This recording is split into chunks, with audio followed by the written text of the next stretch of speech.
It was around April of 45 BC, and the great Roman civil war was over. At last, Caesar could turn away from war and focus on the politics of the Republic.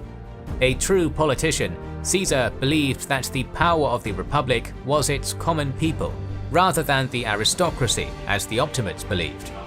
The extent to which he really believed in these ideals has been debated for centuries, and he has been variously viewed as a military tyrant, a despotic demagogue, a benevolent dictator, a would-be savior of the Republic, and a populist champion of the people. In this episode, we shall look at the reforms enacted by Caesar throughout his career, and allow you to decide which view you agree with. Do you want to enact reforms like Caesar? Become the savior or the tyrant of your own unique civilization? The sponsor of this video, Humankind, will give you an opportunity to do just that. Humankind is a turn-based historical strategy game from Amplitude Studios and Sega that you can purchase on Steam, the Epic Store, Stadia, or Xbox Game Pass. In Humankind, you'll be creating your own history by making a unique civilization from a combination of more than 60 historical cultures. Start as a tribe in the Neolithic era, transition to the ancient period as the mighty Romans, become the classical era Mayans, add Umayyad civilizational traits in medieval, and round it all up with British attributes in the early modern period. There are near endless combinations of civilizations.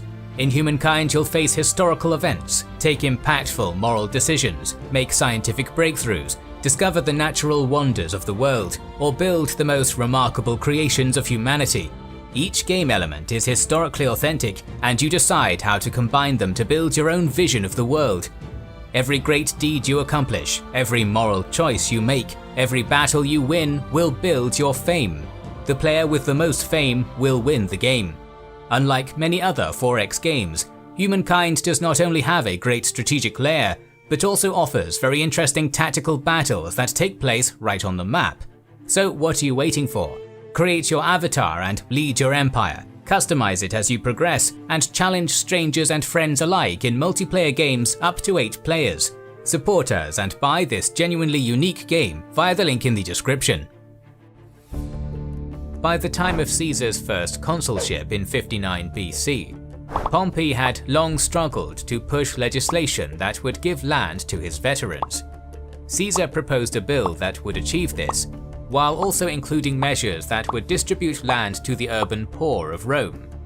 The Gracchi brothers, almost 70 years earlier, had tried to carry out a similar proposal, distributing public land to the poor, eventually resulting in their deaths at the hand of the Senate. Caesar, however, had learned from their example. His proposal to the Senate would provide land for 20,000 of Rome's poor, without any financial cost to the Senate or the wealthy landowners. The riches Pompey had taken from the east would be used to fund the reform, and land would be bought from the owners at the price it had been assessed at in the tax lists, ensuring fairness. A board of 20 would oversee the redistribution, with Caesar exempting himself from the board to ensure it would not be biased. When the bill was put to the Senate, it was apparently so watertight that none could criticize it. Nevertheless, they did not pass it, with stiff opposition coming from influential men such as Cato, Cicero, and Caesar's consular colleague Bibulus. Caesar read the bill to the people, where it received huge public approval. Still, the Senate refused to pass the bill, obfuscating and delaying constantly. Eventually, Caesar requested the help of Pompey and Crassus, both of whom publicly supported the bill. With their support assured, Caesar decided to bypass the Senate, officially proposing the bill to the Comitia, an assembly of citizens. Bibulus tried to use all the political tricks in the book to stop the assembly, but was assaulted by the people and forced to retreat to his house. The bill finally was passed, and all senators were bound by oaths to uphold it. Shortly after the passing of this bill, according to both Appian and Cassius Dio, a man called Lucius Vettius attempted to assassinate both Caesar and Pompey. He was caught and when interrogated, said he had been put up to it by either Bibulus, Cicero and Cato, or Cicero and Lucullus, depending on the source, all of whom were adamant Optimates. Vettius was then killed in the night while in prison before any more could be learned from him. Roman historians were extremely critical of Caesar for this bill. Dio claims that Caesar only proposed it as a favour to Pompey and Crassus to help win public support, and so lay the groundwork for the first triumvirate, while Plutarch says the law was becoming not for a consul but for a most radical tribune of the plebs. They both see the bill as being designed purely to win popular approval. Caesar certainly did want to assure his supporters that he was a man of action and in control, and so the ancient historians are right in part. The bill did indeed win Caesar and his co-triumvirates a lot of popular support, thus helping Caesar settle political debts with Pompey and Crassus. It is also important to note that Caesar did abuse the republican system in order to get the bill passed, overruling both the Senate and a fellow consul. However, it is also true that this kind of land reform was badly needed in Rome and did benefit thousands of its poorer citizens. Furthermore, Caesar already had a history of supporting land reform, having supported a similar but failed bill in 63 BC. Caesar was also playing a seriously risky game by proposing the legislation. Similar laws had resulted in the deaths of the Gracchi and would result in an attempt on his own life, and one is forced to wonder if there was not a less risky way of winning public support if that was the only motivation. It's also worth noting that the Roman voting system heavily favoured the rich, the poor having a comparatively small amount of influence in voting. As a result, it is debatable just how much power Caesar would really have achieved by passing a bill that would benefit the poorest. It's also worth remembering that Dio and Plutarch were both parts of the aristocracy of the empire, a highly conservative body, and so criticism of radical populist reforms would be expected from them. Unfortunately, we do not have any written histories from people in the class that would benefit from Caesar's reforms, but it's hard to imagine that they would agree with the two historians. After the Battle of Thapsus, Caesar was named dictator for 10 years, as well as being given tribunal and censorial powers, effectively giving him ultimate power over the Republic, and he immediately began the tasks of reassuring the people that the crisis was over and stabilizing the government. Huge games were held, including elephants and mock naval battles at colossal expense. He received considerable criticism for this from some of the public, who thought that they were in poor taste, but they were largely successful in calming and winning over the populace.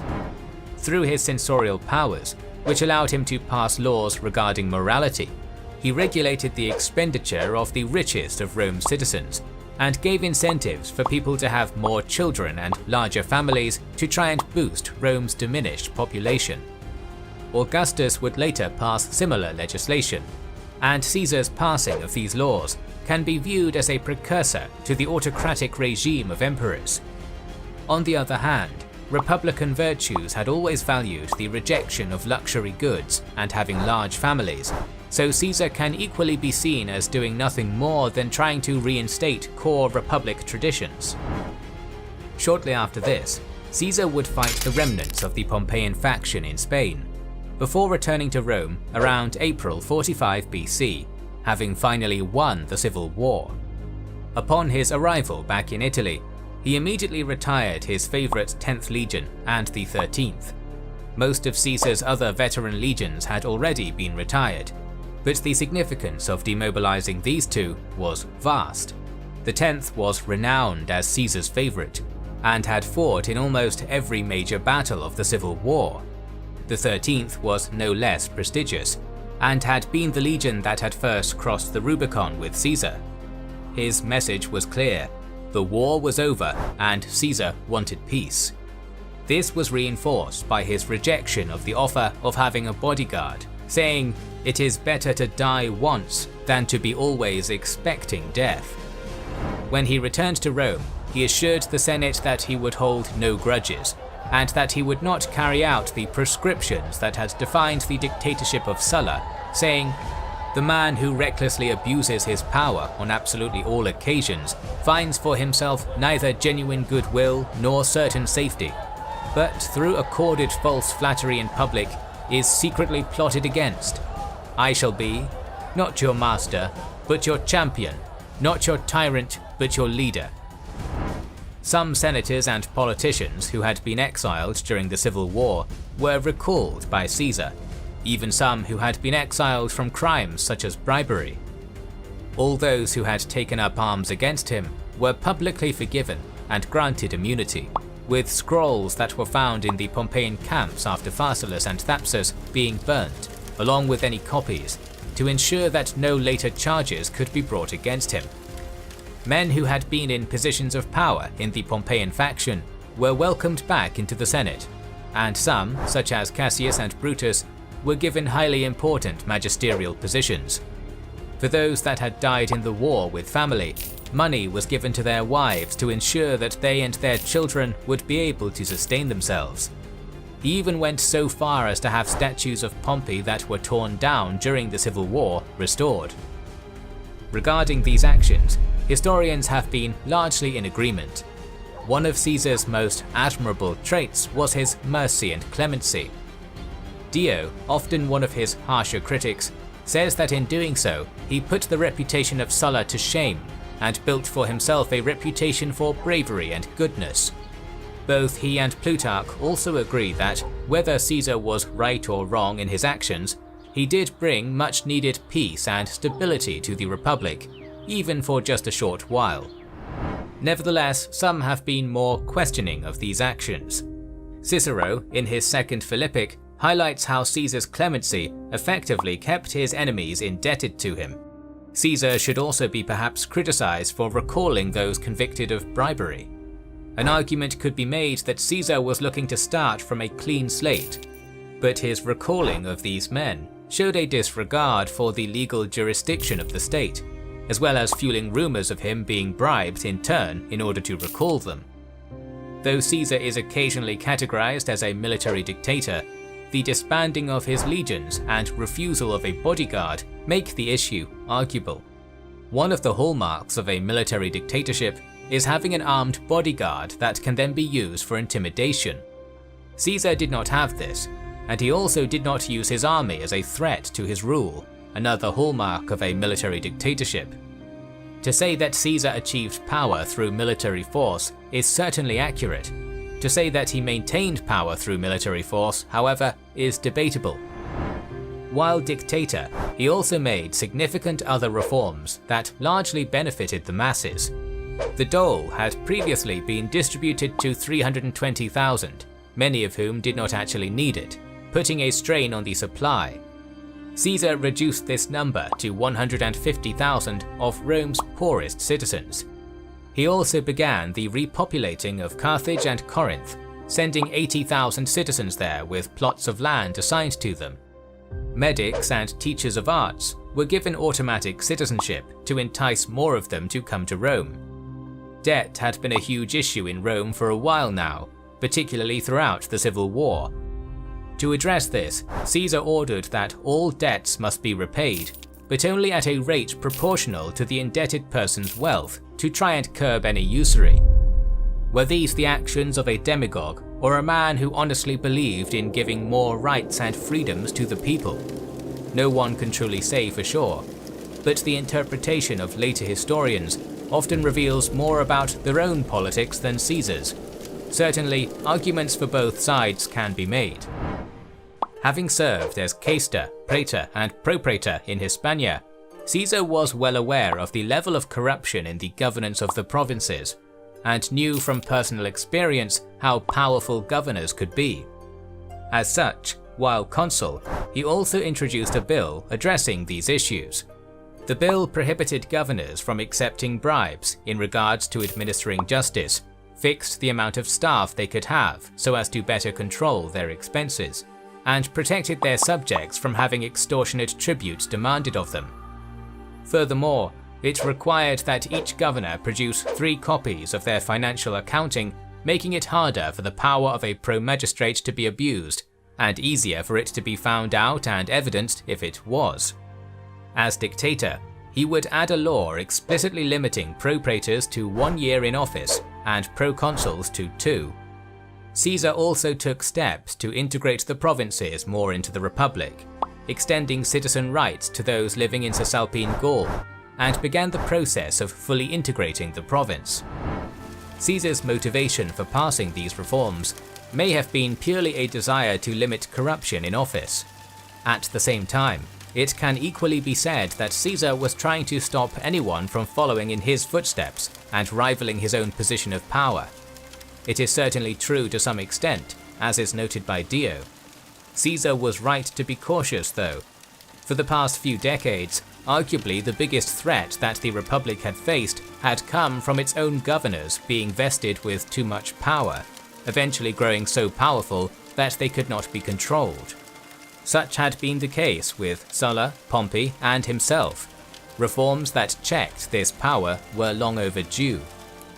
The extension of citizen rights to Cisalpine Gaul, and beginning to integrate the province, may only have been intended by Caesar to further increase his base of support, or may have been more altruistic. It is certainly true, however, that these reforms were once again also long overdue. Despite its huge gains since the Punic Wars, the Roman Republic had still not adapted to its new size, still largely functioning as the local agrarian-based power it had been 300 years ago, rather than the Mediterranean-wide superpower it now was. This dissolving of the line between Romans and provincials would be continued by Augustus and was crucial in providing stability to the empire.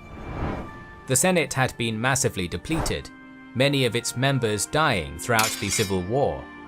Caesar addressed this by enrolling many new members, increasing the number from around 400 to 900, including ex-soldiers, sons of freedmen, and some men from provinces. In a similar vein, Caesar also increased the number of magistrate offices, specifically those in the provinces. The number of praetors was increased, eventually increasing from 8 originally to 16, and increasing the number of quaestors from 20 to 40. These two magistrates were some of the most important for provincial governance, praetors often being given full control of a province, while quaestors acted as their assistants. The last major reform to the magistrates had occurred under Sulla almost 40 years earlier. Since then, huge expansions had been made, particularly by Caesar and Pompey, but no constitutional changes had been made to accommodate this growing empire. Caesar's reforms addressed this, increasing the pool of candidates for provincial governors, as well as further distributing power across a wider base. The number of aediles was also increased, adding 2 to specifically oversee the Roman grain dole. Though nominally these magistrates were voted for by the public, it was Caesar who nominated them. This was arguably the clearest example of tyranny that Caesar manifested while dictator, though it could also be argued that he may only have planned to nominate magistrates in the short term in order to stabilize politics after the Civil War, and would have eventually abandoned the practice. More contemporary historians of Caesar are critical of a number of these reforms. Dio says that many of the men included in the Senate were unworthy of their position. He also argues that Caesar's increasing of the size of the Senate and the number of magistrates was primarily because it allowed him a longer list of political positions which he could hand out to his allies, cronies, and others to whom he owed political favors, filling positions of power with his partisans. He also suggests that the increased number of governors was to stop any man from gaining too much power and challenging his position. It is perhaps worth noting here that Dio was not against the idea of a dictator per se. In his words, "Monarchy has an unpleasant sound, but is a most practical form of government." However, he did believe that the democratic elements of the Republic were a weakness, and the power of the masses was a dangerous thing that should be avoided. Therefore, while some of Dio's observations may be accurate in part, they are also clouded by Dio's inherent cynicism of democratic government. Nonetheless, in some aspects, it could be argued that on this point Caesar was ahead of his time. During the Empire, men from all over the Empire would be inducted into the Senate, no matter what province they had come from. It was restricted by money, but not by geography. Caesar seems to have laid the groundwork for this being the case, being the first to introduce any provincials into the Senate.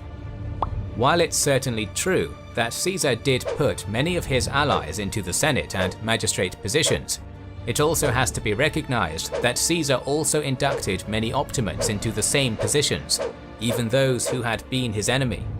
Cicero's earlier criticism that Caesar did this to keep his enemies on side does hold some weight, but the argument can also be made that his reasoning is circular, in that Caesar would have been equally criticized for only having allies inducted into positions of power.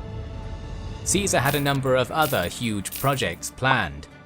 The sources differ slightly on exactly in what order Caesar planned these campaigns, but all agree that he planned invasions of Parthia and Dacia and had begun the process of assembling the supplies and men for this.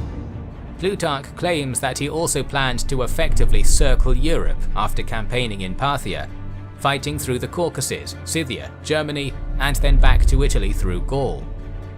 He also had huge construction projects planned, including digging a canal through the Isthmus of Corinth, draining the marshes of Pometium and Setia, which would provide farmland for thousands, as well as expand the harbour at Ostia and constructing moles to make the approach into the port safer.